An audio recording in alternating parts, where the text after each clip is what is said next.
How do you read Miranda rights to a ghost? The official incident report will say the cold case was solved by an anonymous tip. The truth is, my partner read Miranda rights to the victim as ghost. And the damn thing confessed. The transfer order was an administrative insult. Officer Kenji Tanaka flattened the paper against his steering wheel for the 10th time, the crease in the center already worn soft. 3 commendations for bravery, a spotless service record, and this was his reward: a lateral move to a unit head never heard of, effective immediately. The document itself was a procedural anomaly, no signature from his current captain, just a stamped authorization from the chief's office that looked like a forgery. It felt less like a transfer and more like an abduction via interoffice mail. The address led him not to a precinct, but to a municipal services annex behind the county morgue. It was a place where old city records and decommissioned street sweepers went to die. He parked his personal vehicle between a salt truck and a rusted-out paddy wagon from the 70s.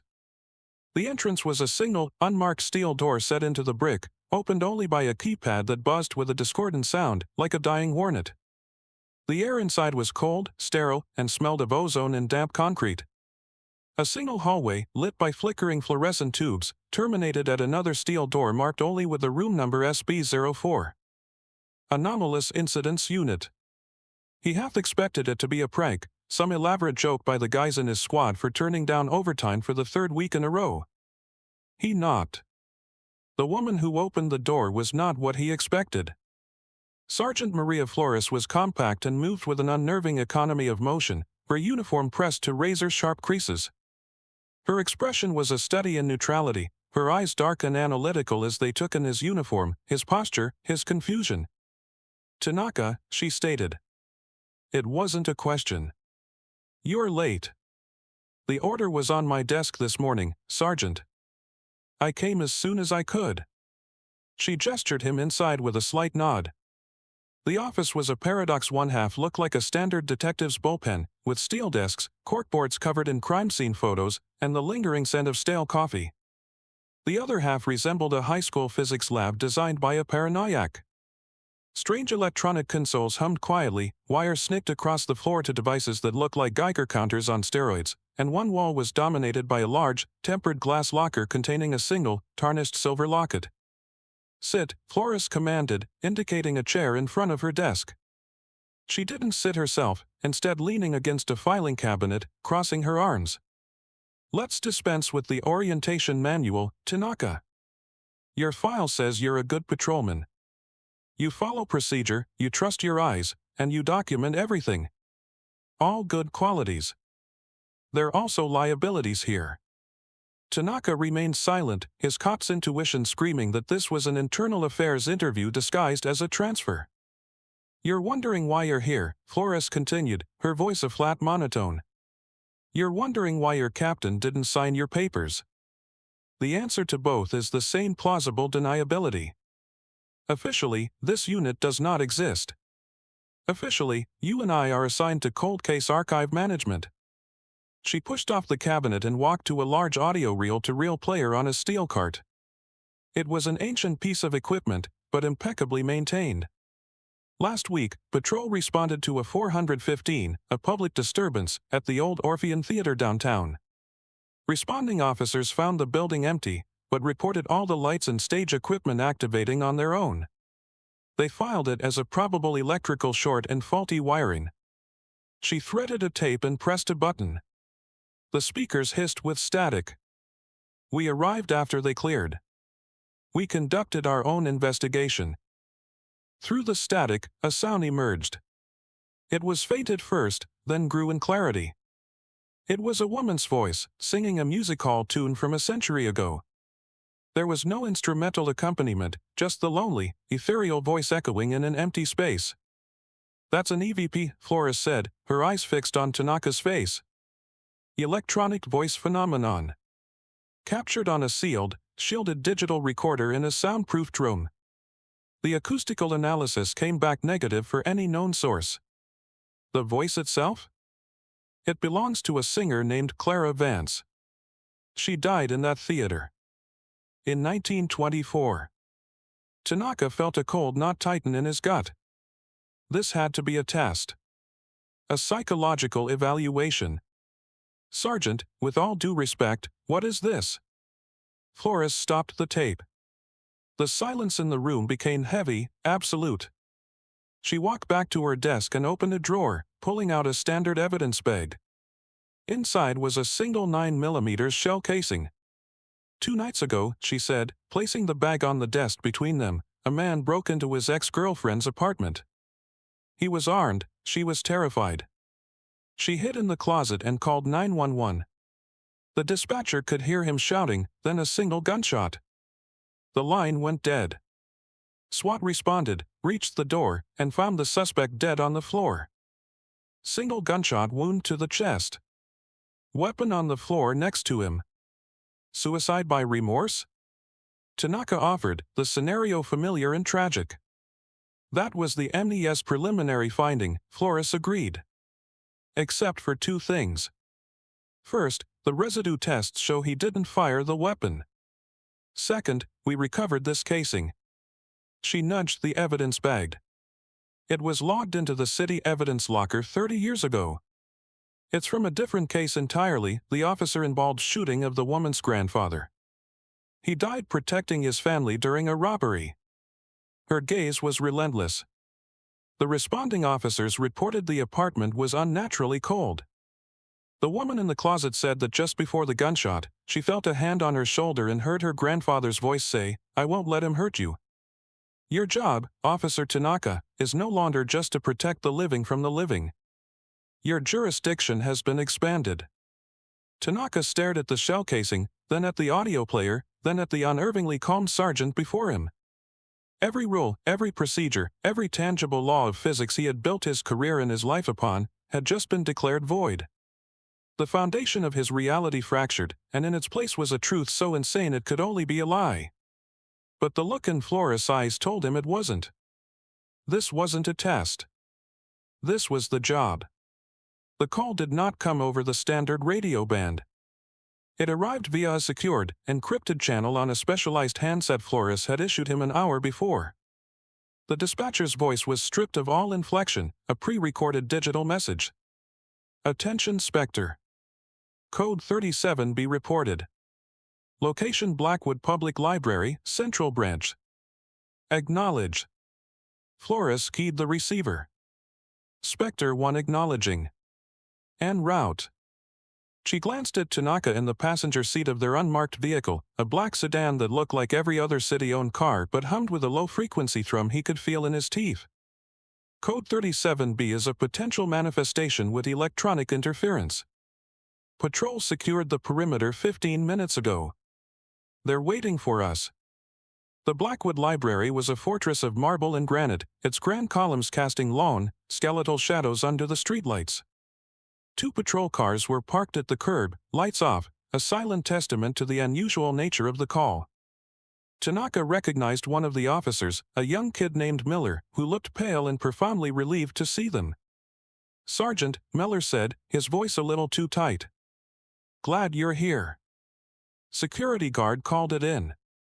Said all the computers in the main reading room turned on by themselves, and the doors to the archives kept slamming shut. "We did a sweep. Place is empty. But it's weird in there." "Define weird," Flores said, pulling a heavy case from the trunk. Miller shifted his weight. "Our flashlights are acting up. Radio's getting nothing but static. And it's freezing cold in the east wing, even though the building's climate control is shut down for the night."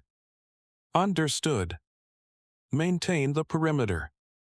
No one else goes in," Flores ordered. She handed Tanaka a flashlight that was heavier than his service pistol. "Shielded emitter. Standard issue LEDs will flicker out within 20 meters of the source." Inside, the silence was immense, broken only by the soft stuff of their boots on the marble floor. Tanaka's police instincts were on high alert, scanning for tripped alarms, forced entry, any sign of a human intruder. There was nothing. The building was secure. Yet, the air was heavy with a palpable tension, like the static charge before a lightning strike. As they approached the east wing, the temperature plummeted. It wasn't a draft, it was a sudden, localized pocket of intense cold that bit through his uniform jacket and made his breath mist in the beam of his flashlight. He instinctively checked the high-arched windows for a break, a rational explanation. All were sealed tight. Flores, however, seemed unaffected. She unclipped a device from her belt, a handheld meter with a needle that was twitching violently into the red. "Ambient energy is spiking," she stated, her voice calm and clinical. "We're close." The main reading room was a vast, cathedral-like space, rows of oak tables shadowed by towering shelves of books. Just as the security guard had reported, every computer monitor was on, glowing with a soft, uniform blue screen. As they stepped into the room, a book slid from a high shelf and landed on the floor with a flat, percussive thud. Tanaka's hand went to his sidearm. "Police. Show yourself," he commanded, his voice swallowed by the cavernous room. "Holster your weapon, officer," Flores said without turning. "There's no one to shoot." She moved toward the center of the room, her attention focused on her meter. Tanaka followed, his eyes scanning the shadowed corners, the balconies above. That's when he saw it. It wasn't a person, not really.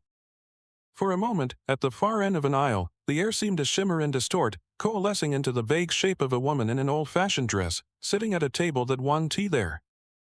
The image was translucent, like a heat haze, and utterly silent. It lasted for less than 5 seconds before dissolving back into nothing. "Did you see that?" he whispered. "Residual imprint," Flores confirmed, not looking up from her device. "Class 2 apparition. A psychic recording of a past event, looped and imprinted on the location. Non-sentient. It's just energy following a pattern." She made a notation in a small, waterproof notebook. "The electromagnetic field it generates is interfering with the building's electronics. That's our 37B. She swept her flashlight beam across the shelves. "The entity, for lack of a better term, doesn't know we're here. It doesn't know anything. It's just an echo." They completed their sweep, the cold spot dissipating as they moved away from the reading room.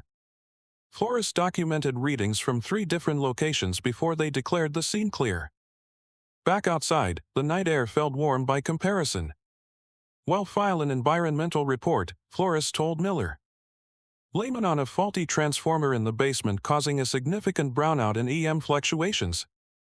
ITLL satisfy the brass and the city maintenance crews."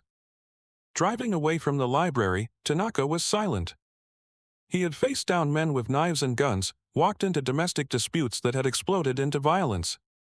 None of it had prepared him for the quiet, chilling rawness of that room. It was a crime scene with no victim, no suspect, and no crime, only an echo that defied every law of the world he thought he knew. Back in the sterile confines of SB-04, Flores filed their report on the library incident under Municipal Code Violation Electrical Grid Anomaly. She didn't offer Tanaka a copy. He understood that the official paperwork was a separate reality from their actual duties, a necessary fiction to keep the department's gears turning smoothly. "Every piece of equipment we use is a modified version of something you already know," she began, leading him toward the lab like half of the room. She picked up a device that looked like a ruggedized audio recorder.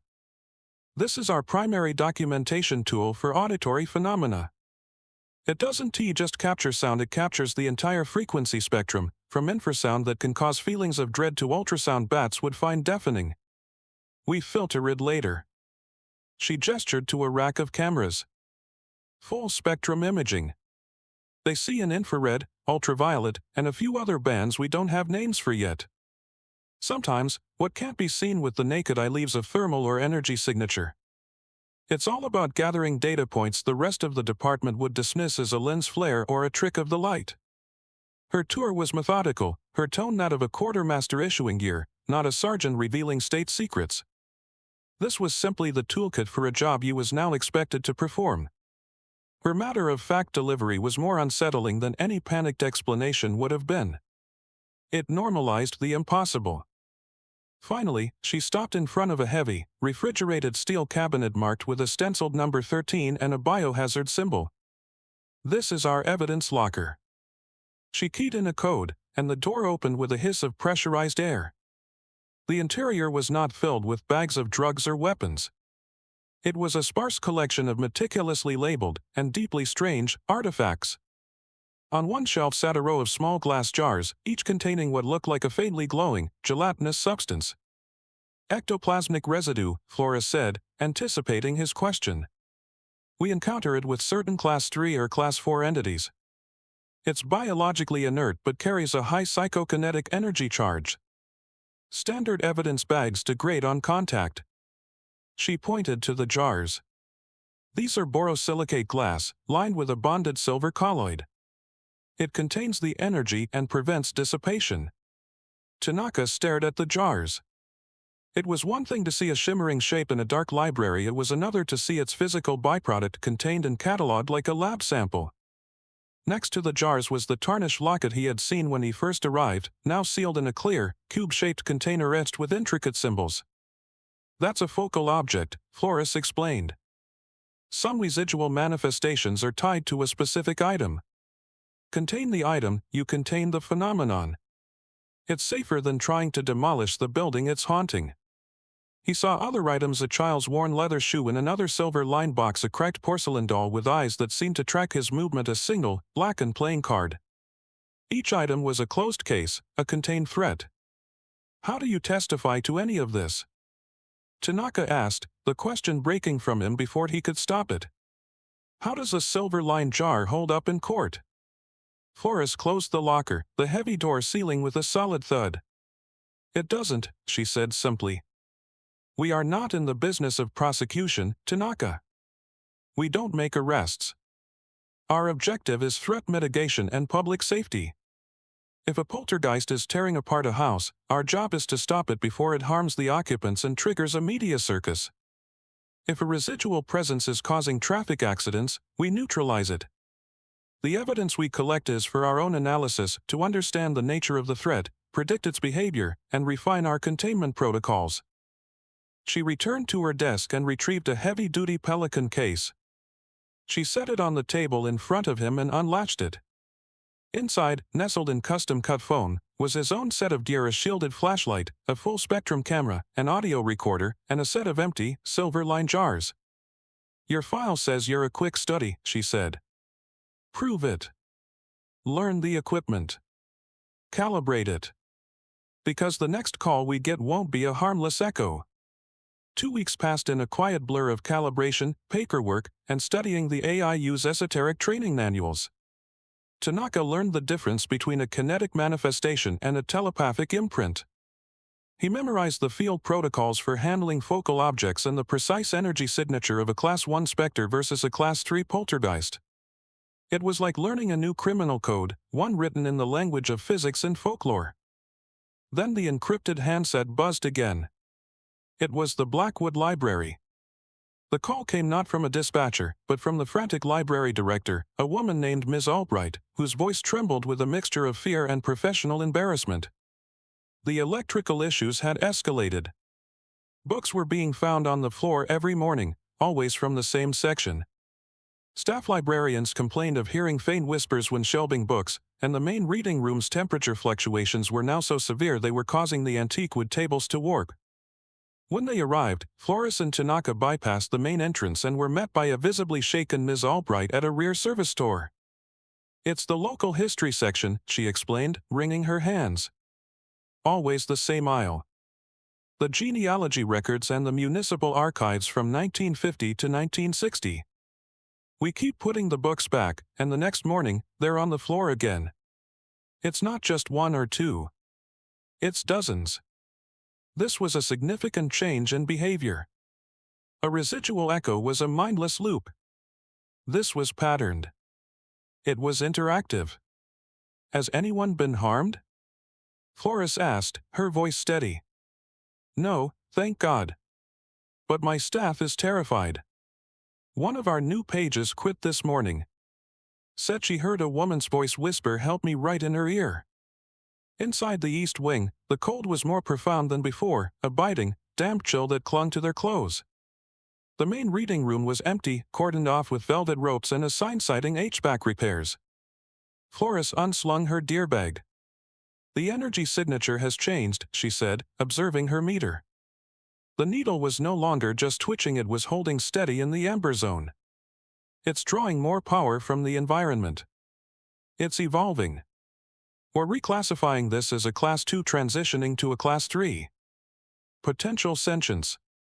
She handed Tanaka one of the wide-spectrum audio recorders. Set up a triangular array. I want to try and isolate the source of the whispers. Tanaka followed the protocol he had drilled. He placed 3 recorders in a wide triangle formation around the local history section, activating their ambient recording function. For 20 minutes, they stood in absolute silence, the only sound the low hum of the equipment. Nothing happened. "All right," Flores said. "Let's try to prompt it." She stepped into the center of the triangle. "My name is Sergeant Flores. This is Officer Tanaka. We're here to understand what's happening. Can you tell us who you are?" The air grew colder. Tanaka watched the digital readout on his handheld meter drop another 3 degrees. And then, from the recorder nearest the municipal archives, a soft spike appeared on the audio waveform display. They packed the gear and returned to the subterranean quiet of SB-04. Flores connected the recorders to the main analysis console, isolating the frequency bands. The first 20 minutes of the recording were nothing but the ambient noise of the old building. But after her question, the spike resolved into a sound. It was a whisper, thin and stretched, like a voice passing through water. Flores filtered out the background hiss, amplifying the signal. One word emerged, fragile but distinct. "Eleanor." "Run a search," Flores commanded. "Library employee records, cross-referenced with city death certificates. Look for a female employee named Eleanor who died on the premises." Tanaka's fingers moved quickly over the keyboard, accessing city databases he didn't know the department had. It took less than 5 minutes. Eleanor Vance. Librarian. Employed from 1948 until her death in 1958. Official cause of death: accidental fall. Slipped on a recently waxed staircase in the archive wing and sustained a fatal head injury. Case closed. That explains the location, Tanaka mused. She's tied to the archives. Let's see what else she said, Flores said, her focus entirely on the sound waves displayed on the monitor. She scrubbed through the rest of the recording, isolating 2 more fragments. They were fainter, buried deeper in the static, but they were there. The first was a single, pleading word pushed. The second was more complex, a phrase tangled in electronic noise: "Ledger, he lied." Tanaka looked at the coroner's report from 1958 on his screen. It was brief and unequivocal. Accidental death. No sign of a struggle. No witnesses. But the whispers captured on their equipment told a different story. They were in possession of a testimony from a witness who was also the victim. A witness who had been silent for over 60 years. "Sergeant," Tanaka said, a new, heavy sense of duty settling over him. "This is no longer a containment situation." Flores stared at the screen, at the ghostly waveforms of Eleanor's words. "No," she agreed, her voice grim. "This is now a homicide investigation." The request for a physical case file on a 1958 accidental death was unusual enough to require Flores to sign a specific departmental requisition form. They didn't access it through a database. They went down to the Central Records Vault, a climate-controlled basement in the main precinct building that smelled of decaying paper and time itself. A grizzled clerk who looked like had been part of the original shelving crew retrieved the file, a single, thin manila folder tied with a faded string. Back in the sterile light of their own office, Flores laid the folder on a clean steel table. The very thinness of it was the first red flag.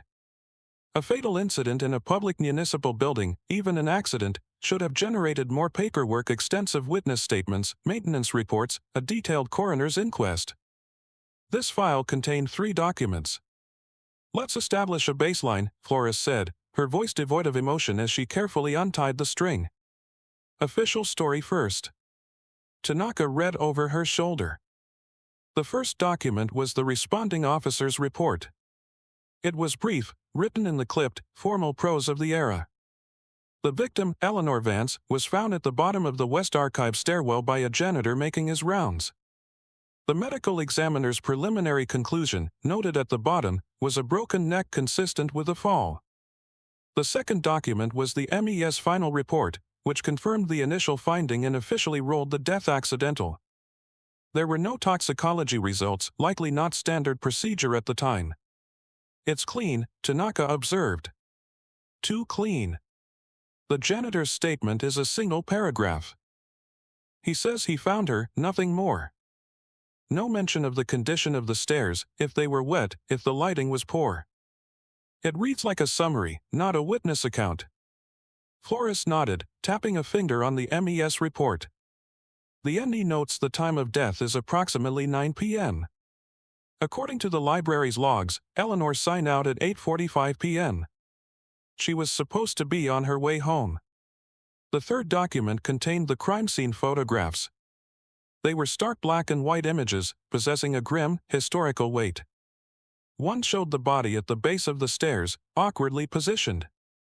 Tanaka, trained to analyze modern digital crime scene photos, leaned in closer. "Look at her shoes," he said, pointing. "If she slipped on a wax stair, you'd expect to see scuff marks on the soles or heels. Those are pristine. And look at the position of her head relative to the last step. It's unnatural for a simple fall. The physics are wrong." He moved to the next photo, an overhead shot of the scene. Something was missing. There are no books. The reports say she was carrying a stack of books to be reshelved. If she fell, they would have scattered everywhere. There's nothing. This was the discrepancy that resonated with their own evidence. The ghost of Eleanor Vance was now obsessively dropping books on the floor, night after night. It wasn't a random act, it was a reenactment. She was correcting the crime scene. Flores pulled up the library's employee roster from that week in 1958. The janitor was on duty. Eleanor was on duty. And a young work-study from the university was also scheduled to be in the archives that night, helping with cataloging. She highlighted the name. Alastair Finch. Tanaka searched the name in the police database. There was no criminal record. But a broader public records search painted a different picture. Alastair Finch had not remained a humble work-study. He had gone on to a long, celebrated career in city politics, eventually serving 3 terms on the city council. He was now a wealthy, retired philanthropist, his name attached to parks and university scholarships.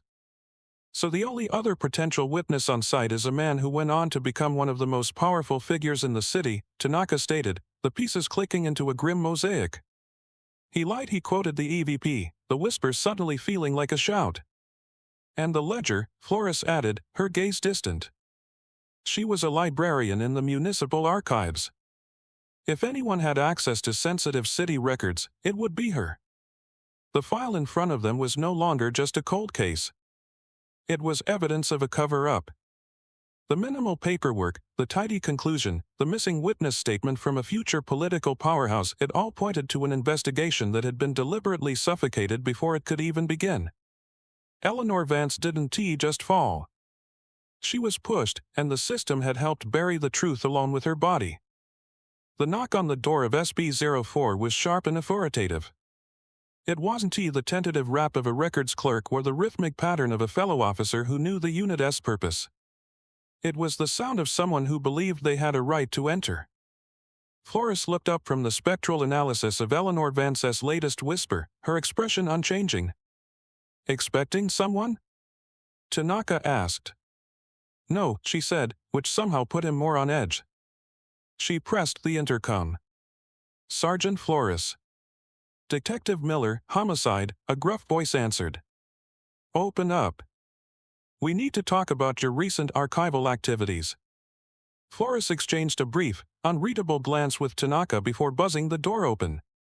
Detective Miller was a big man, built like a retired linebacker, with a rumpled suit that did little to hide the bulk of his frame. He had the weary, cynical eyes of a man who had spent 20 years looking at the worst of humanity, and he let those eyes sweep over the AIU's strange equipment with undisguised contempt.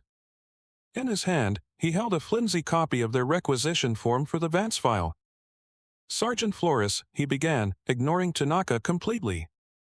"I run the cold case division over at Homicide. So you can imagine my surprise when one of my oldest, coldest, and most thoroughly closed accidental deaths gets pulled by a unit I've never heard of. Cold case archive management? That's a new one on me." "We're a special project out of the chief's office," Flores replied, her tone perfectly level. "We're tasked with digitizing and reviewing old files for procedural inconsistencies." Miller gave a short, humorless laugh. "Is that what you call this?" He gestured around the room. "Because this looks less like a records office and more like a ghost hunter's wet dream. What's your probable cause for pulling the Vance file?"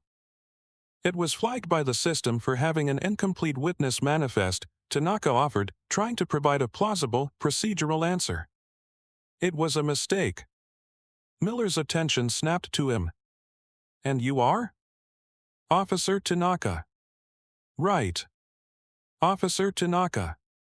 So, your system flags a 60-year-old file, and your first move is to what? Start investigating one of the city's founding fathers?" Miller's voice was laced with aggressive disbelief. "I ran the names. Alastair Finch. You two think you're going to build a case against him based on a file that's been gathering dust since Eisenhower was in office?" "We are not building a case," Flores cut in, her voice like ice. "We are conducting an internal review, as per our directive. If our review uncovers evidence of a crime, it will be forwarded to the appropriate division through official channels." It was the perfect bureaucratic answer, and it only seemed to make Miller angrier. He stepped closer to Flores' desk, leaning on it with one hand. "Don't play games with me, Sergeant. Homicide is the appropriate division. Any death investigation, active or cold, belongs to me. So I'll ask you again, what do you have that makes you think this was anything other than what the report says it is, a woman who fell down some stairs?" Tanaka and Flores were silent. They couldn't tell him the truth. They couldn't say their primary witness was the victim herself, speaking to them in whispers of static from beyond the grave. Any attempt to explain would sound like insanity and would jeopardize the entire unit. "That's what I thought," Miller scoffed, straightening up. "You've got nothing. Just a wild hair and a bunch of taxpayer-funded toys. Let me make this simple for you. The Eleanor Vance case is now officially under review by the Homicide Division. Which means it's mine. I want everything you've pulled. Your notes, your reports, your analysis. Everything. On my desk by morning." "Detective, you don't have the jurisdiction," Flores stated calmly. "The hell I don't. A potential murder trumps a filing error every day of the week. You are to cease your review immediately and turn over all materials." "We'll take that under advisement," Flores said, her tone indicating the conversation was over. Miller stared at her for a long moment, his jaw tight. He knew he was being stonewalled, but without a warrant or a direct order from the chief, there was little he could do. "Fine," he bit out. "Play it that way. But I'm watching you too. And if I find out you're contaminating a potential crime scene or withholding evidence in a homicide investigation, they'll see to it you're both back in uniform writing parking tickets. If you're lucky." He turned and left, the steel door slamming shut behind him with a final, echoing boom. The silence he left behind was heavy with a new kind of threat. It wasn't ethereal or invisible, it was tangible, bureaucratic, and wore a badge. They were now fighting a war on two fronts. Miller's ultimatum had changed the equation. They were no longer just investigators, they were racing a clock set by their own department.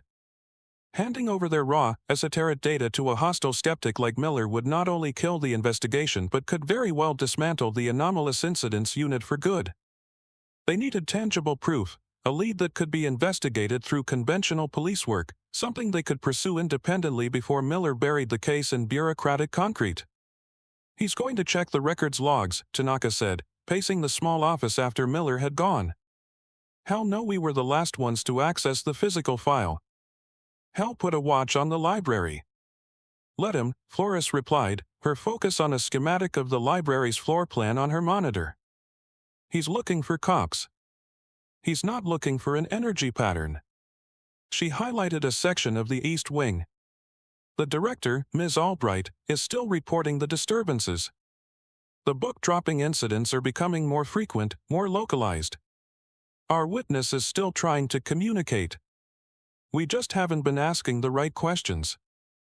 That night, they didn't use their unmarked sedan. They took a maintenance van from the city motor pool and parked a block away, accessing the library through the same rear service entrance as before. Ms. Albright, her face etched with anxiety, let them in. She had agreed to keep their visit off the official security logs, a risk that showed the depth of her fear. She's gotten louder, the director whispered, leading them into the silent, cavernous main hall. The staff hear the whispers more clearly now. It's always the same section. Instead of setting up for audio capture, Flores directed Tanaka to deploy a series of small, wireless EM field sensors. They placed them at strategic points throughout the East Wing, creating a mesh network that would map the ambient energy in real time. On a tablet, a heat map of the room began to form, a cool blue landscape of baseline energy. For almost an hour, nothing happened. Then, a bloom of angry orange appeared on the map. It was a focused, concentrated spike, and it wasn't in the local history section where they had first made contact. It was 2 aisles over. There, Flores said, her voice low. Let's go. They moved quietly toward the aisle, their shielded flashlights cutting precise cones through the darkness. The familiar, unnatural cold settled around them. The energy spike on the tablet intensified to a deep red, centered on a specific shelf halfway down the aisle.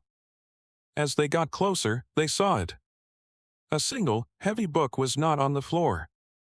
It was jutting out from the shelf at a sharp angle, pulled out about 6 inches, an impossible position for it to have fallen into on its own. Tanaka checked the call number on the spine. 364.132. He knew the Dewey Decimal System from his academy days, a short-lived program on research methods. The 300s were social sciences. 360 was social problems and services.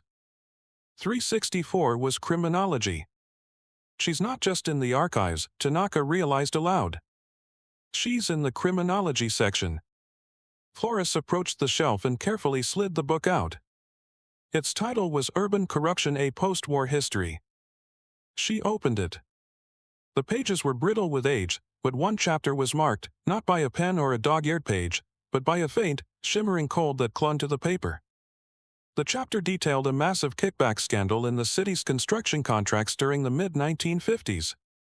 Several low-level city planners were prosecuted, but the investigation was abruptly shut down before it reached the higher echelons of power. The official story was that the ringleaders had been caught and justice had been served.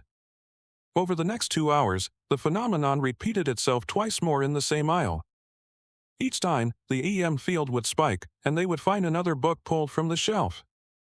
One was a collection of newspaper articles from 1957 detailing the scandal. The other was a municipal planning report from the same year. Eleanor Vance, the meticulous librarian, was using her own cataloging system as a weapon.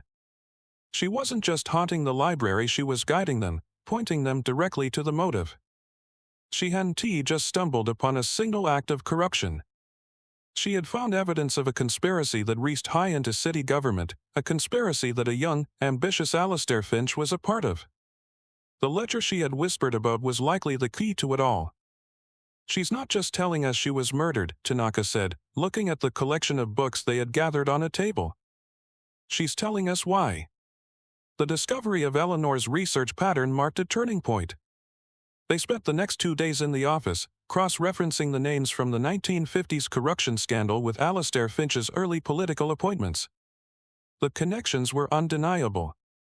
Finch's career had been built on the ashes of that truncated investigation, his rise to power funded by construction magnates who had benefited directly from the kickback scheme. Eleanor Vance hadn't just been a librarian, she had been an investigator, and she had gotten too close. Their next visit to the library felt different. The threat from Detective Miller forced a new level of caution, but the atmosphere inside the building had shifted as well. The cold was no longer localized to the east wing, it seeped through the entire ground floor. The air was thick with a static charge that made the hairs on Tanaka's arms stand on end.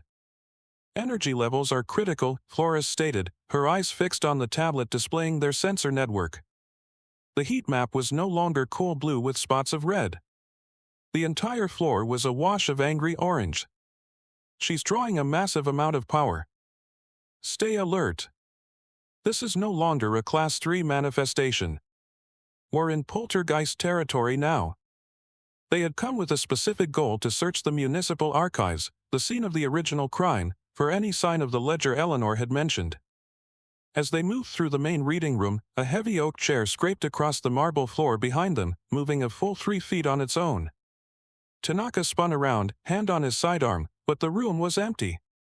Kinetic event, Flores noted, her voice steady. Don't react. Stay focused on the objective. But the events began to escalate. As they passed into the hallway leading to the archives, the overhead lights flickered violently before one of the bulbs shattered, raining glass down onto the floor a dozen feet behind them. Eleanor. Flores called out, her voice sharp and authoritative. We are here to help you. We are trying to find the ledger. For a moment, the activity ceased. The oppressive cold seemed to recede slightly. Then, from the end of the hall, near the archive door, they heard it a single, clear whisper, not from a recorder, but hanging in the air itself. Danger. Before they could process the warning, a bookshelf at the far end of the hallway toppled over, crashing to the floor with a deafening boom of splintering wood and cascading paper. It wasn't a random act of psychic rage.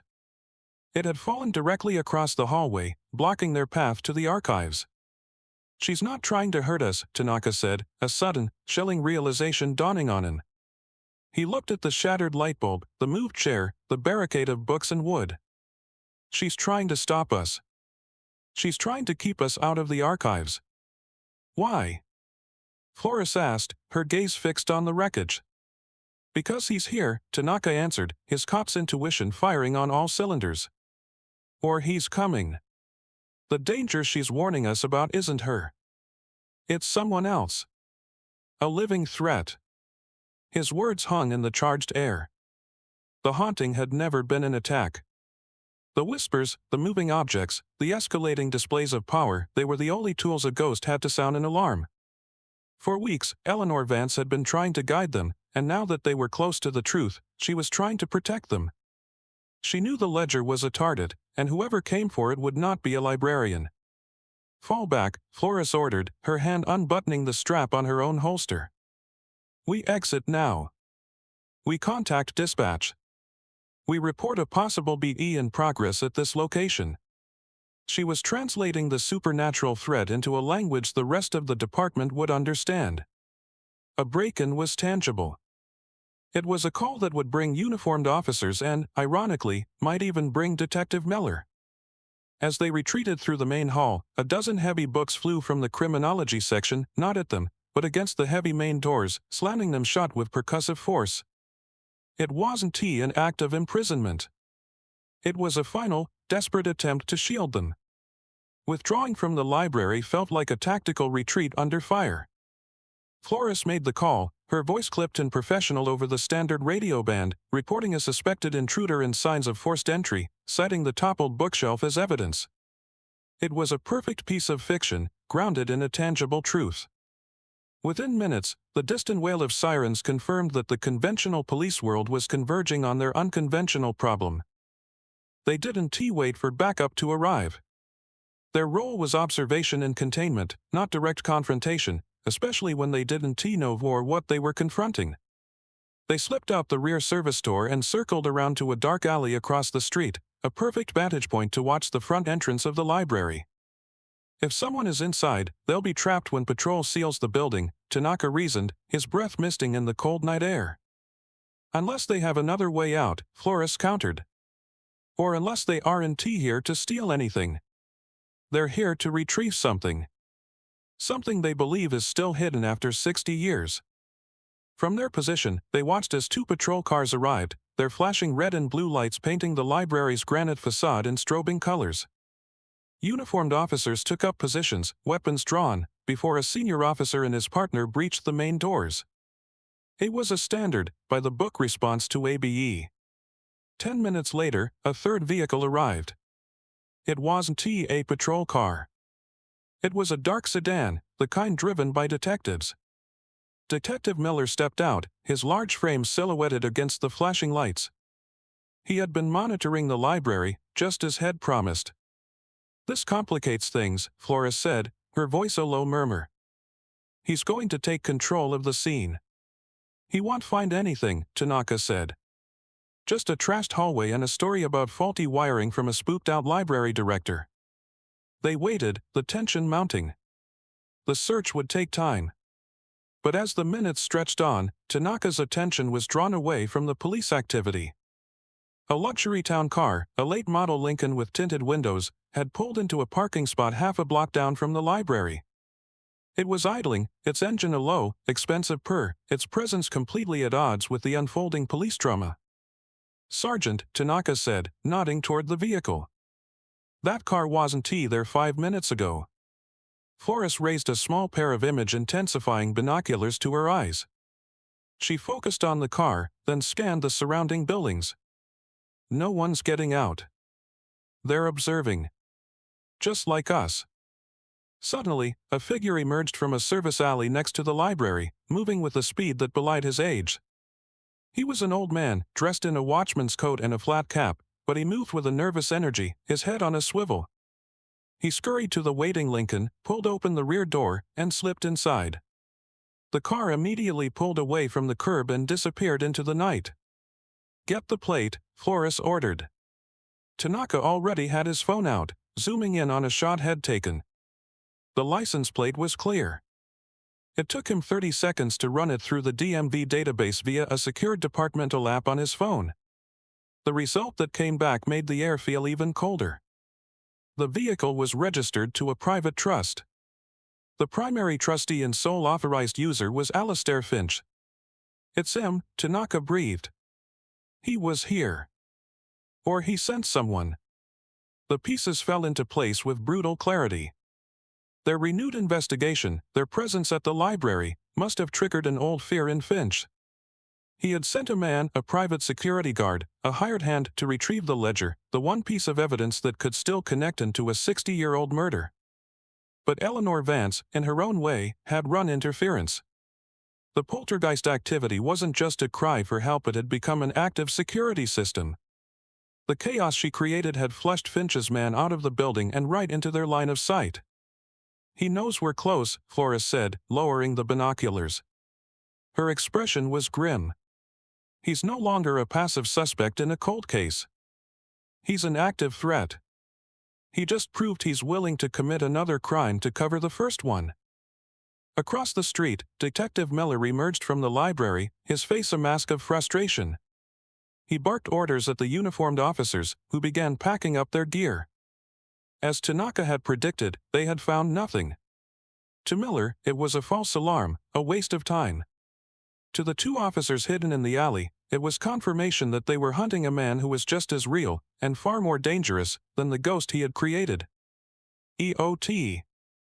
Finch's appearance, however brief, had fundamentally altered the nature of the entity they were dealing with. Eleanor Vance was no longer a residual echo or a whispering witness. She was agitated, energized by the proximity of her killer. The AIU's remote sensors, still active within the library, began transmitting alarming data.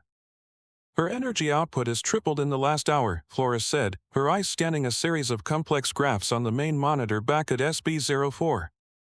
"The kinetic events are no longer localized. They're happening all over the building. She's losing focus, becoming unstable. If this continues, she could breach the building's structural integrity." Tanaka looked at the readings. The numbers meant little to him, but the sharp, jagged peaks on the graphs looked like a seismograph during a major earthquake. "What does that mean, in practical terms?" "It means the library is about to experience a Category 4 poltergeist event. Windows will shatter. Furniture will become projectiles. The risk to any civilians or first responders in the vicinity will be extreme. We have a duty to contain her, Tanaka. Our witness has become a public safety hazard. There was a protocol for this, a last resort filed under a grim, final-sounding designation, Containment Protocol Omega. It wasn't about investigation or communication. It was about pure damage control. They didn't return to the library in a maintenance van.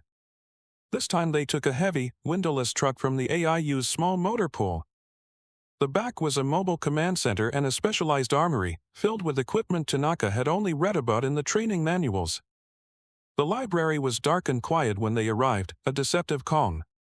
Patrol cars had been posted at either end of the block, a precaution justified by the earlier break-in. It gave the AIU a sterile field to work in.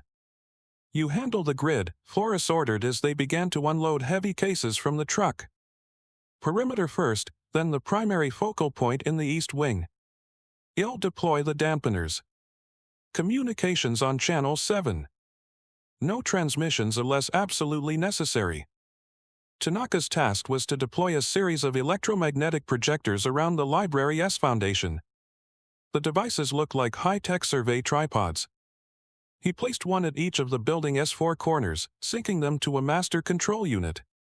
Once activated, they would generate a low-frequency EM field, a sort of invisible cage designed to inhibit spectral energy from passing beyond the building's walls.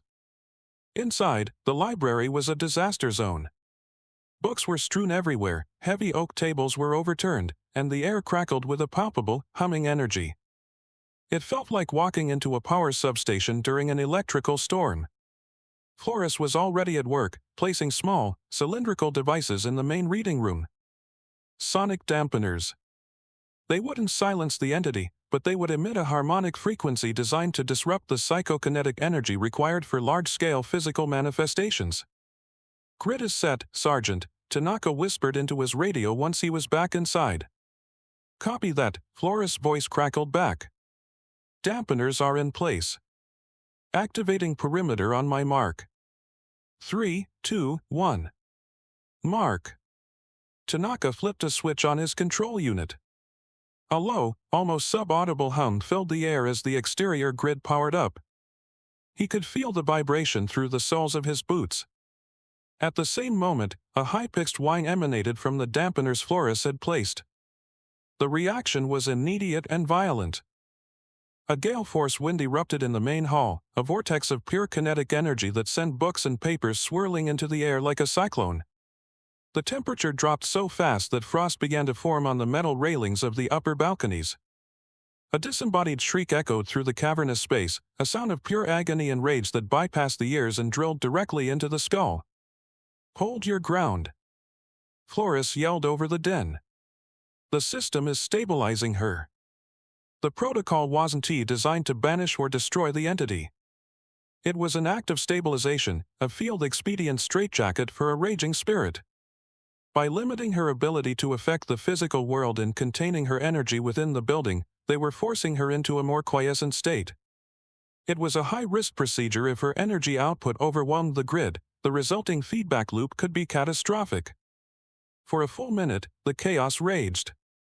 Tanaka braced himself against a marble column, shielding his face from flying debris. Then, as quickly as it had begun, the vortex subsided. The shriek faded into a sorrowful moan, and the wind died down. The books and papers fluttered back to the floor. The intense cold remained, but the violent, kinetic energy was gone. Flores' voice came over the radio, calm and controlled. "Energy levels are dropping to manageable parameters. The entity is contained. Protocol Omega is successful." They had saved the building and protected the public. But standing in the wreckage, surrounded by the silent, frost-covered aftermath of Eleanor Vance's rage and fear, Tanaka felt no sense of victory. They had been forced to treat their only witness like a threat, caging her to prevent her from lashing out. And he knew, with a sinking certainty, that their actions had just bought Alistair Finch more time. EOT. The containment grid had stabilized Eleanor's energy, but it had also, in effect, trapped them inside with her. The protocol was a temporary solution, a holding pattern. They were still missing the one piece of evidence that could bring Alistair Finch to justice in the world of the living. The ledger. Finch, however, was not a patient man. A sharp, metallic crack echoed from the front of the library. Not a psychic phenomenon, but the all-too-familiar sound of a lock being forced. Flores and Tanaka exchanged a look. They drew their service weapons and moved silently toward the main entrance, using the towering bookshelves for cover. Two figures stepped into the grand hall. The first was the man they had seen fleeing into the Lincoln, a hired heavy with a crowbar in his hand. The second, moving with a surprising agility for his age, was Alistair Finch himself. He was dressed impeccably in a dark overcoat, but his face was a mask of cold fury. He was no longer content to send minions. "Find it," Finch commanded his associate, his voice a low, venomous rasp. "Archive wing. Behind the loose masonry, just like I told you. Burn it all." As the two men started moving toward the east wing, the library's atmosphere, which had been held in a tense, artificial calm by the containment grid, began to churn. The EM meters on their belts started chirping frantically. The dampeners whined, their harmonic frequency struggling to suppress a new surge of energy. Eleanor was reacting to the presence of her killer. Finch and his man stopped, a look of confusion on their faces as the air grew frigid. A faint, shimmering form began to coalesce in the middle of the room, the translucent image of Eleanor Vance, clearer and more solid than they had ever seen her. She stood between Finch and the path to the archives, a silent, spectral guardian. "What in God's name?" the hired man stammered, taking a step back. Finch's eyes widened, first in shock, then in a flash of pure, undiluted hatred. "It's nothing. An optical illusion. Get the ledger." But Eleanor was no longer a passive image. With a gesture of her ethereal hand, a massive oak reading table lifted a foot off the floor and hurled itself toward the two men. They dove aside just as it shattered against a marble column. Chaos erupted. The containment grid flickered, overloaded by the focused, sentient attack. "She's going to bring the whole ceiling down on us," Tanaka yelled, taking cover. This was it, the catastrophic feedback loop they had feared. In that moment of pure pandemonium, Flores did something completely outside of any protocol Tanaka had ever read. She holstered her weapon, stepped out from behind cover, and walked calmly into the center of the maelstrom, planting herself directly between the raging apparition and Alistair Finch. "Eleanor Vance," she shouted, her voice cutting through the psychic storm with the force of a command. "You are a material witness to a felony crime. You have the right to remain silent, but we are asking for your testimony. Anything you manifest can and will be used to bring your killer to justice." The effect was instantaneous and utterly bizarre. The kinetic storm didn't just stop, it froze. A book, halfway to its target, dropped to the floor. The biting cold held steady. The shimmering form of Eleanor Vance turned its head, focusing its spectral attention entirely on the small, defiant sergeant. Finch and his man stared, mops agape, at the sheer insanity of a police officer reading Miranda rights to a ghost. Flores continued, her voice never wavering. "You have the right to an advocate. We, the Anomalous Incidents Unit, will act as that advocate. We will ensure your testimony is heard. Do you understand the rights I have just read to you?" It was a paradox, a procedural act applied to a situation that defied all procedure. But it was also a stroke of genius. Flores wasn't trying to arrest a ghost. She was using the formal, structured language of the law to impose order on a chaotic, emotional force.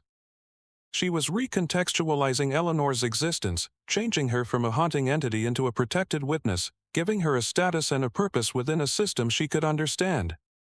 The act acknowledged her personhood, her grievance, and her role in the pursuit of justice. The ghost of Eleanor Vance did not speak.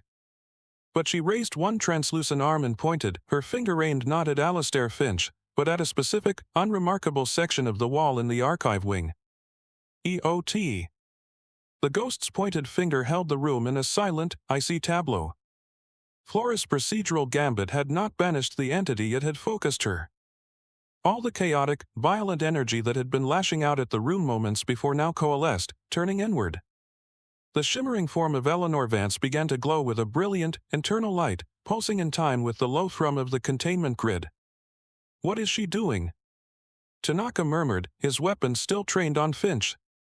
Before Flores could answer, the light flared, engulfing the entire room in a flash of white that was brighter than a flashbang but completely silent. It wasn't a physical light, it was psychic. Tanaka didn't see it with his eyes, he felt it detonate behind them. The world dissolved. He was no longer in the cavernous reading room of the present day. He was standing in a narrow, dimly lit stairwell, the air thick with the smell of old paper and floor wax. He was looking down from a high vantage point, an unseen observer. Below him, a young woman with dark, curled hair, Eleanor Vance, vibrant and alive, was arguing with a young man whose face was contorted in a sneer of desperate ambition. It was unmistakably a young Alistair Finch. The words were not heard, but felt, imprinted directly into his consciousness.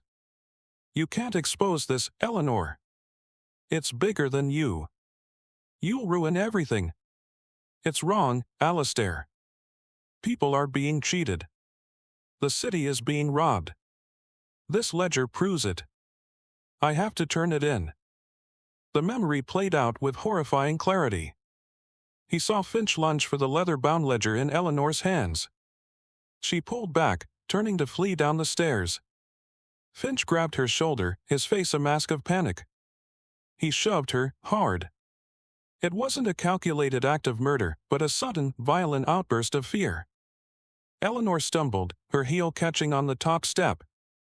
She fell backward, her head striking the edge of a concrete step with a sickening crack that echoed in the silence of Tanaka's mind.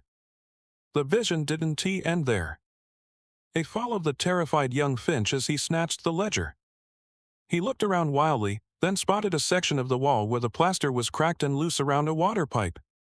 He pried a section away, shoved the ledger deep into the recess behind the wall, and hastily replaced the broken pieces. The image was as clear and precise as a blueprint. Then, the psychic projection dissolved, plunging them all back into the cold, damaged reality of the library. Tanaka stumbled, gasping for breath, the phantom sensations of the memory still clinging to him. He saw Flores, her face pale but resolute, and Finch's hired man, who had collapsed against a bookshelf, his eyes wide with a terror that had nothing to do with physical threats. But the most telling reaction was Alistair Finch's.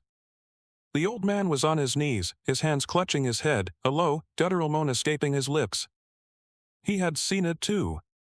He had been forced to relive the defining, damnable moment of his life, not as a distant memory, but with the full, sensory horror of its original occurrence. Eleanor Vance's apparition was gone. The intense cold had dissipated, and the AIU's equipment fell silent, the energy levels dropping to baseline. She had used the last of her focused energy not for revenge, but for testimony. She had bypassed the need for words, for evidence, for a trial. In one silent, brilliant flash, she had shown them everything. She had confessed for her killer.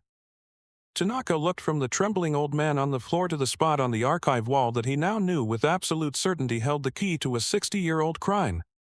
The ghost was gone, but her evidence remained. EOT. The aftermath of the psychic confession was a scene of surreal, quiet procedure. While Flores kept her weapon trained on the still-dazed Alistair Finch and his terrified associate, Tanaka went to the archive wall. The loose masonry was exactly where the vision had shown it. He pried it open with the crowbar Finch's man had dropped, the plaster crumbling to dust. Reaching into the dark recess, his fingers brushed against old, dry leather. He pulled it out. The ledger was perfectly preserved, its pages filled with neat, precise columns of names, dates, and figures. It was the Rosetta Stone of a 60-year-old conspiracy. Tangible, irrefutable proof. Flores made the call herself, not to their secure channel, but to the main precinct dispatch. "This is Sergeant Flores," she said, her voice calm and official. "I am at the Blackwood Public Library. I am detaining two individuals, Alistair Finch and John Doe, in connection with an ongoing homicide investigation. I am requesting a homicide detective and a uniformed backup team to my location. Immediately." It was a brilliant move. By officially detaining Finch in connection with a homicide, she was forcing the department's hand, specifically Detective Miller's. He could no longer dismiss their investigation as a clerical review. This was a live scene. Miller arrived in under 10 minutes, his face a thundercloud of fury and confusion. He strode into the library, his eyes taking in the wreckage, the two men in cuffs, and the leather-bound book sitting on a table next to Flores. "What the hell is this, Flores?" he boomed. You're detaining Alistair Finch? On what grounds? What probable cause could you possibly have? Flores didn't answer. She simply nudged the ledger toward him with the end of a pen. This is the personal ledger of Eleanor Vance, dated 1958. It details a municipal kickback scheme involving city construction contracts. Several of the names in this book correspond to Alistair Finch's earliest and most generous campaign donors. It provides a clear motive for her murder. Miller stared at the book, his cop's mind working, processing the sudden shift from an insane theory to hard evidence. He opened the ledger, his eyes scanning the damning entries. Where did you find this? We received an anonymous tip that evidence related to the Vance case was hidden within the library's structure, Tanaka said, stepping forward. It was the lie they had agreed upon, the official story that would bridge the gap between their world and Miller's. The tip was specific. It led us here. Mr. Finch arrived a short time later with his associate, apparently to destroy the evidence. We witnessed them break and enter. It was a narrative Miller could understand. It was procedural. It involved tips, evidence, and motive. It didn't involve ghosts reading minds. He looked from the ledger to the crumbling hole in the wall, then to the hand-faced Alistair Finch, who was now staring at the book with an expression of pure, abject defeat. This is enough, Miller conceded, the hostility in his voice replaced by a grudging respect. He picked up his radio. Dispatch, this is Detective Miller. Show me on scene at the Blackwood Library. We have one in custody for the homicide of Eleanor Vance. I need forensics and the DAS on call. He turned back to Flores and Tanaka. I don't know how you two did this. I don't care. You found a motive and a key piece of evidence in a case that has been cold for 60 years. My investigation is now active. He paused, his eyes lingering for a moment on the strange, silent equipment the AIU team had set up. Just do me a favor. When you write your report about this anonymous tip, make it good. Flores simply nodded. Their work was done.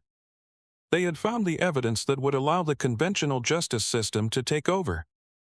They had built a bridge between the testimony of a ghost and the rule of law, and now Detective Miller was going to walk across it. EOT. Alistair Finch sat in the sterile gray interrogation room at the main precinct, the very picture of indignant, old-money defiance. His high-priced lawyer sat beside him, advising his client to say nothing. For 2 hours, Detective Miller had thrown everything he had at the old man. The ledger, the conspiracy, the motive, the breaking and entering charge. Finch remained impassive, his composure a fortress built over 60 years of lies. He denied everything, dismissing the ledger as a forgery and the BE as a misunderstanding. Tanaka and Flores watched from the observation room through the one-way glass. They were officially observers, consultants on the case due to their role in the initial evidence recovery. Miller was running the show, and he was hitting the wall. He's going to walk, Miller's voice crackled through the speaker in the observation room. He had stepped out for a break, his face a mask of frustration as he joined them. The DA says the ledger is powerful circumstantial evidence, but without a confession or a witness, a good lawyer could create reasonable doubt. Finch will claim he was being framed, that someone planted the book and lured him there. We can't prove he knew what was in it. He knows, Flores said quietly. He was there. Knowing it and proving it are two different things, Sergeant, Miller grumbled. Unless your anonymous tipster is willing to come forward and testify, I've got nothing to break him with. Tanaka looked at Flores. They had one more piece of evidence, one that wasn't admissible in court, one that Miller would never officially be able to use. But the details of it, if deployed correctly, could be a devastating psychological weapon. Detective, Tanaka began, choosing his words with care. Our source provided some very specific details about the incident itself. Details that only a person present at the scene would know. They were not included in the official report. Miller turned, his eyes narrowing. What kind of details? Eleanor Vance was wearing a small silver locket, a gift from her father, Tanaka said, recalling an image from the psychic vision. When Finch grabbed her, the chain broke. It fell onto the stairs. He never saw it. Forensics at the time wouldn't have looked for something like that in an accidental fall, Miller mused, his detective's mind beginning to work. What else? Just before he pushed her, Tanaka continued, she said to him, "It's wrong, Alistair. The city is being robbed. I have to turn it in." Those were her last words to him. Miller stared at Tanaka for a long, silent moment. He didn't ask where this information came from. In that moment, he didn't care. He was a homicide detective with a killer in a box, and he had just been handed a key. He nodded once, a silent acknowledgement of their unorthodox alliance, and walked back into the interrogation room. The change in his approach was subtle. He sat down, pushed the ledger aside, and leaned forward, his voice low and conversational. "Let's forget the book for a minute, Alistair," Miller said. "Let's talk about that night. About Eleanor. You remember the locket she always wore, right? The silver one. It broke when you grabbed her. Did you ever wonder what happened to it?" From the observation room, Tanaka saw the first crack in Finch's armor. A flicker of uncertainty in his eyes. A slight tightening of his jaw. His lawyer started to object, but Finch waved him into silence. And her last words, Miller pressed on, his voice relentless. "She didn't threaten you. She pleaded with you. It's wrong, Alistair. The city is being robbed. That's what she said, isn't it?" It was a direct quote from a conversation no living person should have heard. Alistair Finch's face went slack, the color draining from it. The fortress of his composure, which had stood for over half a century, crumbled to dust in a matter of seconds. He was no longer looking at a police detective, he was looking at a ghost. He was hearing a voice he had tried to silence 60 years ago, speaking through this rumpled, relentless cop. How Finch whispered, the word barely audible. "How could you know that?" Miller didn't answer. He just waited. The silence in the room stretched, thick and heavy. Then, Alistair Finch began to weep. The quiet, broken sobs of an old man whose secrets had finally caught up to him. Through his tears, he began to speak, the confession pouring out of him, a torrent of guilt and fear held back for a lifetime, finally released. EOT. While Detective Miller processed a confessing, Alistair Finch and the media began to circle the precinct, drawn by the scent of a major political scandal. Tanaka and Flores were already gone. They slipped away from the observation room, their part in the official investigation concluded. Their final duty in the Vance case lay not at the precinct, but back at the silent, damaged library. They returned not as investigators, but as technicians. Their task was to decommission the containment grid and retrieve their equipment. The library, when they entered, felt profoundly different. The oppressive, crackling energy was gone. The unnatural cold had lifted, replaced by the mundane chill of a large, unheated building at night. It was just a place again, a collection of marble, wood, and paper. On the main monitor of their mobile command truck, which they had parked in the rear alley, the life sensor feed told the story in the stark language of data. The jagged peaks of Eleanor's energy output had flatlined.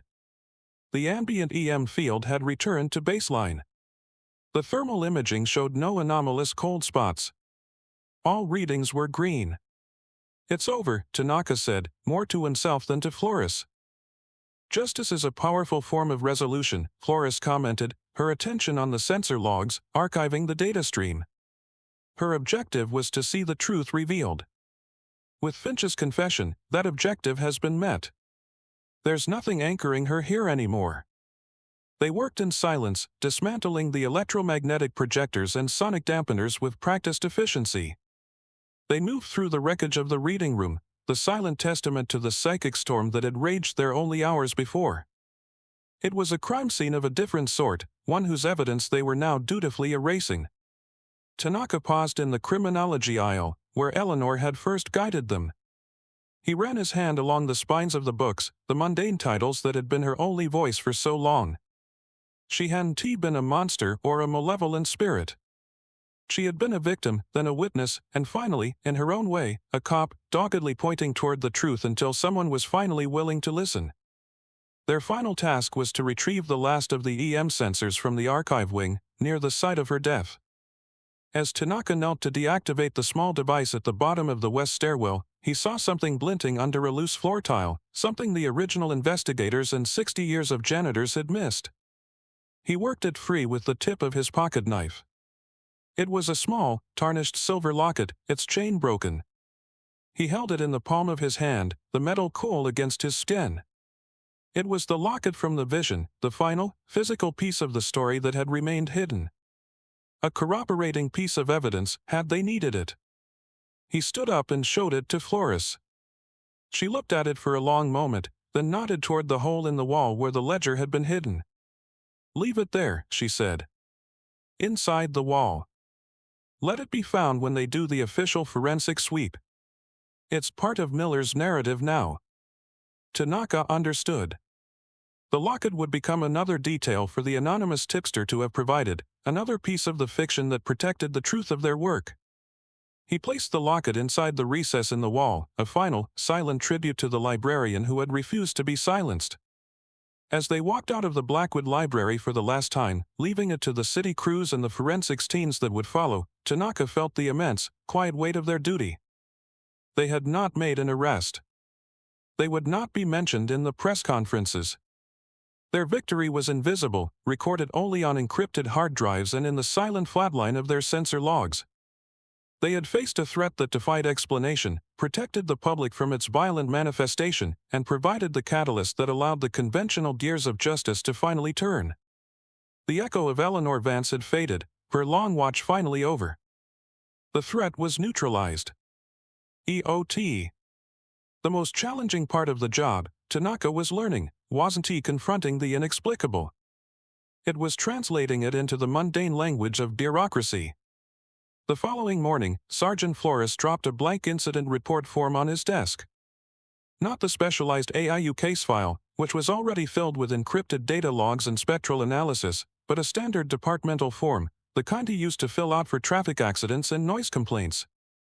"Write it up," Flores said, her tone leaving no room for questions. Official version. It needs to be clear, concise, and completely devoid of anything interesting. Miller needs it for his case file to formally justify his involvement. It was a test. A final piece of his training. The task was to build a bridge of plausible lies that could bear the full weight of the truth. He had to account for their involvement, the discovery of the ledger, and the apprehension of a major city figure without ever mentioning ghosts, psychic projections, or containment grids. He stared at the blank fields on the form, the cursor blinking on his monitor. He began to type, carefully constructing the narrative. Incident Cold Case Review Evidence Recovery. Case number CV 1958-0814. Reporting Officer Tanaka, K. Supervising Officer Flores, M. Synopsis. He paused, choosing his words as a demolitions expert chooses where to place charges. Pursuant to a departmental directive to review cold cases for clerical errors, Directive 7B, the Anomalous Incidents Unit operating under the designation of Cold Case Archive Management flagged the 1958 accidental death of Eleanor Vance for an incomplete witness manifest. Initial review of the physical case file confirmed procedural discrepancies. That covered their initial involvement. It was dry, factual, and pointed to a bureaucratic mandate, the kind of justification no one ever questioned. During the review period, this unit was made aware of ongoing electrical and structural issues at the Blackwood Public Library, the site of the original incident. In the interest of preserving archival materials, a site visit was conducted. During this visit, officers observed significant electromagnetic interference consistent with a faulty power conduit within the archive wing walls. This interference was causing damage to the surrounding structure. This was the linchpin of the lie. Electromagnetic interference was their catch-all term, a piece of technical jargon that sounded official and could explain everything from flickering lights to their specialized equipment being on site. It turned the haunting into a maintenance problem. To prevent a potential fire hazard and further damage, a non-invasive structural inspection was initiated. This inspection led to the discovery of a loose masonry section in the West Archive stairwell. Removal of the damaged section revealed a hidden recess containing a leather-bound ledger. He described the ledger in detail, its contents, and its immediate relevance to the Vance case, establishing a clear motive. Now he had to account for Finch's timely arrival. Upon securing the evidence, officers were alerted to a security breach at the main entrance. Two individuals, later identified as Alastair Finch and Thomas Connell, were observed making an unauthorized entry. Given the direct connection between the newly discovered evidence and Mr. Finch, the subjects were detained on suspicion of breaking and entering with intent to tamper with evidence in a homicide investigation. Homicide Detective Miller was notified and responded to the scene, taking custody of the suspects and the evidence. He attached a supplementary report, a single paragraph on a separate page. Supplementary report anonymous source. It should be noted for the record that the initial tip regarding the faulty conduit and the potential for hidden materials came from an untraceable, anonymous phone call to our unit's non-standard administrative line. The source provided specific details regarding the murder of Eleanor Vance, including the nature of her final conversation with her killer and the existence of a personal item, a silver locket, lost during the struggle. These details were later independently corroborated by the full confession of the suspect, Alastair Finch. The source has not made further contact. End of report. He read the entire document over 3 times. It was a masterpiece of omission. It told a complete, logical story that accounted for all the key players and evidence. It gave Detective Miller everything he needed to build his case, it justified the AIUS presence, and it created a mysterious but deniable source for the details that broke Finch in interrogation. The narrative was a sealed container, as effective as any silver-lined jar in their evidence locker. It held the impossible truth, perfectly shielded by a layer of plausible bureaucracy. He printed the report and handed it to Flores. She read it once, her expression unreadable, then nodded. "This will do," she said. She signed the bottom of the form, then pushed it back to him. "File it." EOT. Tanaka clicked Submit, transmitting the official report on the Eleanor Vance homicide into the departmental records system. The file, a carefully constructed fiction of anonymous tips and faulty wiring, vanished from his screen, ingested by the vast, unthinking bureaucracy of the precinct.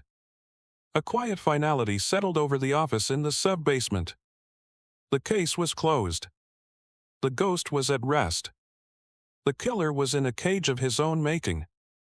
For the first time in weeks, the air in SB-04 felt still, the hum of their specialized equipment just a low, ambient drone.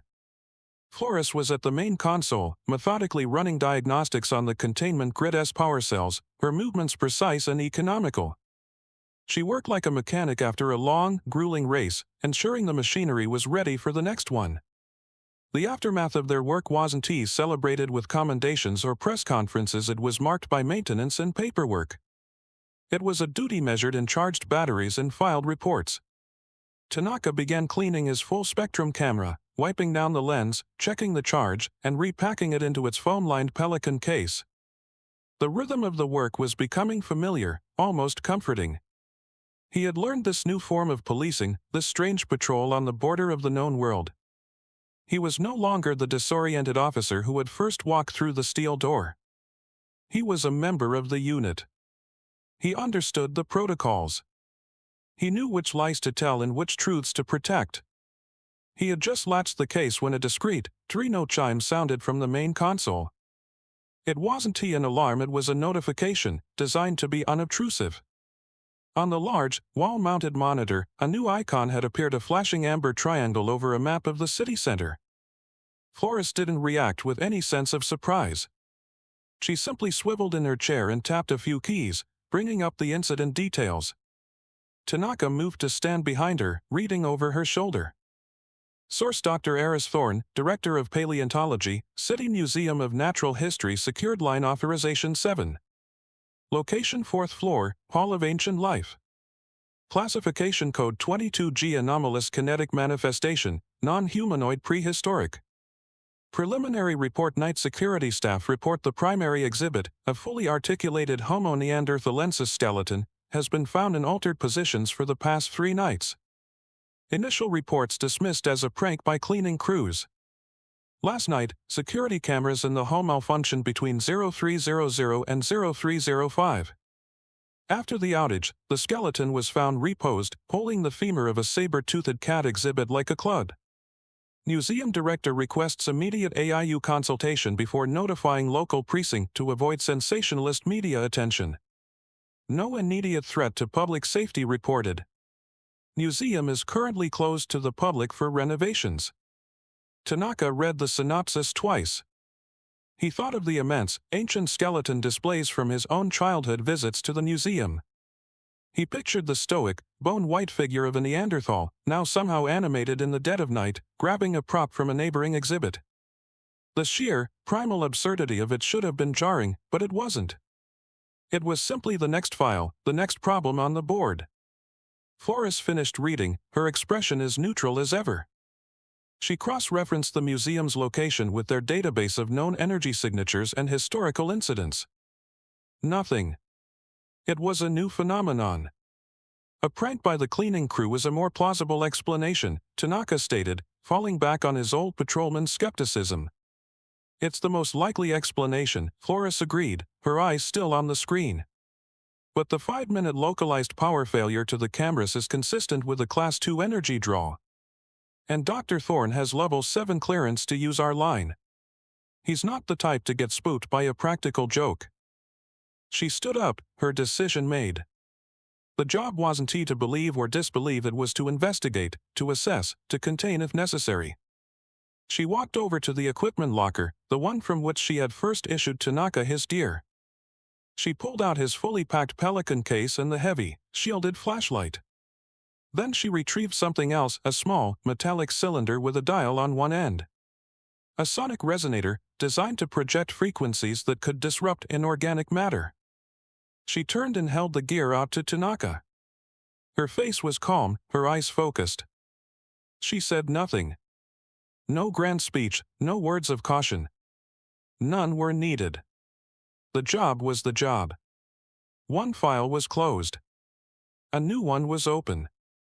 Tanaka took the equipment.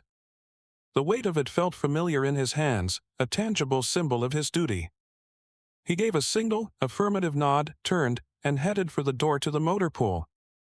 The next call was waiting. The official report is filed, a neat fiction for a messy truth. The question was never really how you read Miranda writes to a ghost, but why. You do it because duty doesn't end where understanding does. You do it to give a voice to the silenced, to honor a testimony that no one else could hear. The real confession isn't written in the signed statement, but in the quiet that finally follows. These are the records that never see the light of day. Thank you for opening the files with me here at Keeper of the Dark Logs. I'm left thinking about that critical moment in the library. Was Sergeant Flores' use of the Miranda warning a brilliant tactical maneuver to control a chaotic force, or was it a profound act of granting a spirit the rights of a witness? Until the next call, stay vigilant. After all, sometimes the oldest cold cases aren't buried in the ground, but are standing right up in a museum display.